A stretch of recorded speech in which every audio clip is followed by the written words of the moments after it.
Hi, my name is Tony Lagauche. I'm here to talk about this Slingwing Classic 4.2. This sport's kind of evolving. It doesn't really have a name yet. It's known as wing surfing, wing foil, kite wing, slingwing. I think it's going to be here to stay. I'm sure the name will settle down, but we're going to call it Slingwing for Slingshot, and let's get into the details.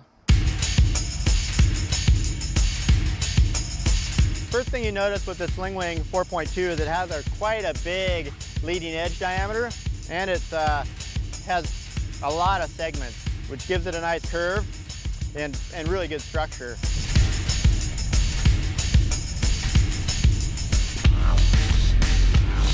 So let's talk about this trailing edge tube.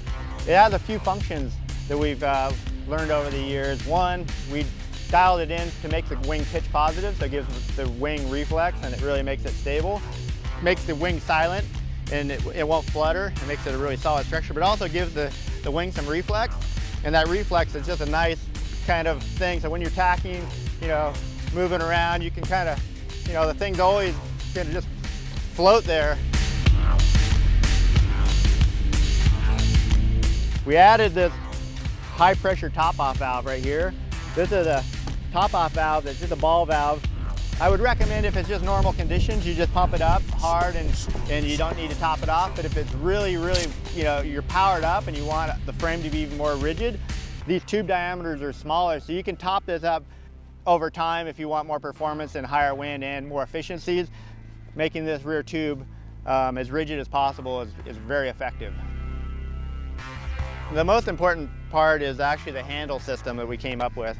This handle right here, we have a Y boom right here. This allows you to change your grips to control the wing.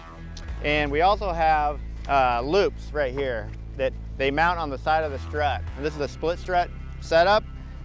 Once you grab a loop, you can fly this thing. You can really control the wing, and you can also grab this up here and you can grab below the loop. And you just basically, you'll find out that you want to control the roll. What you'll find is if you're hanging on the handles in the middle in a boom situation, there's a lot of roll on these wings, and the dihedral can't, override the stability. Because once you grab here, you can just lock this thing out and it becomes really solid. And right there, that's kind of the CG, is right in that zone. You can let off and now it's just flying. You also have these front handle grips. And now if you're flying down the wave, you can just basically just let it fly. When you're going, you can sheet in with your backhand, but it's not a windsurfing sail, so you want to keep your wingtips out of the water. A beginner thing is you always want to bring it too far down, and if you drag that tip, you have to start the whole process. It's going to flip the wing over. So you want to kind of keep the wing high and just a little bit of motion like this, and if you pull in with your backhand like that, there's a lot of power, but you kind of give it a little, almost like an up and down motion, and when you come over, you pull in down. That'll just get you up on foil really quickly. Once you're on wing, then your wing's gonna be kind of high, and now you're just gonna start riding. You can move the wing around and find the stability as far as where you want to place it for upwind, downwind. It's quite intuitive.